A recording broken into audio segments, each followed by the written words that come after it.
Inilabas ng SWS ang resulta ng kanilang Voter Preferences for Senator Survey. Nakatutok si Sandra Aguinaldo.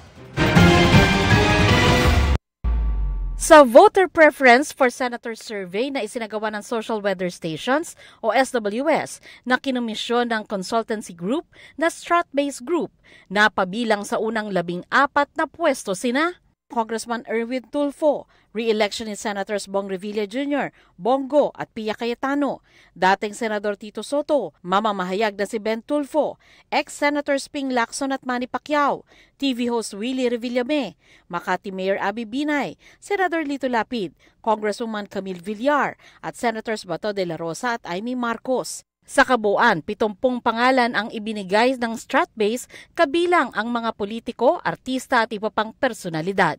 Isinagawa ang 4th Quarter Social Weather Survey mula December 12 hanggang 18 ngayong taon sa pamamagitan ng face-to-face interviews sa 2,097 registered voters. 12% ang undecided o tumangging magbigay ng pangalan ng isagawa ang survey. Ang survey ay may margin of error na plus-minus 2.1%.